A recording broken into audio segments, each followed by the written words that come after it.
भूतिया हवेली की रहस्यपूर्ण हद। अमन और उसकी दोस्त रुचि को पुरानी और सुनसान हवेलियों में घुसने का शौक था। एक दिन दोनों एक पुराने गांव के किनारे पड़ी हवेली के बारे में सुनकर वहां पहुंच गए। गांव वालों ने चेताया कि वहां रात में अजीब आवाजें आती है, लेकिन उन पर किसी ने ध्यान नहीं दिया। हवेली के दरवाजे की जाली टूटी हुई थी और अंदर घुसते ही एक अजीब खंडक का एहसास हुआ। हवेली में घुसते ही दरवाजे अचानक खुद ब खुद बंद हो गए। रुचि ने उसे मजाक समझा और हंस दी। अंदर चारों ओर धूल भरी थी, पर दीवारों पर लगे चित्र जैसे किसी की नजर से उन्हें घूर रहे थे।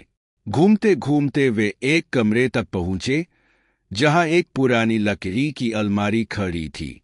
अलमारी के पास ही एक डायरी पड़ी थी। अमन ने उसे उठाया और पढ़ना शुरू किया। उसमें लिखा था, जो भी इसे पढ़ रहा है वह इस हवेली से कभी बाहर नहीं जा पाएगा। अचानक एक तेज हवा का झोंका आया और कमरे की खिड़कियां जोर से बजने लगीं। रुचि ने महसूस किया कि कोई उसके पीछे खड़ा है। उसने पीछे मुड़कर देखा तो उसकी कीक निकल गई। वहां एक औरत का धुंधला साया था। उसकी आंखें खून की तरह लाल थीं। अमन और रुचि ने भागने की कोशिश की, पर दरवाजे जाम हो चुके थे। साये ने धीरे धीरे उनकी ओर बढ़ना शुरू किया। उनकी सांसें रुक गईं और घबराहट से उनका दिल धड़कने लगा।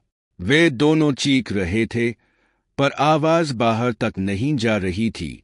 अगली सुबह गांव वालों ने हवेली का दरवाजा टूटा हुआ पाया। अंदर कोई नहीं था, सिर्फ वो डायरी खुली पड़ी थी और उसमें एक नई लाइन जुड़ी थी, अब वे हमेशा के लिए यही है।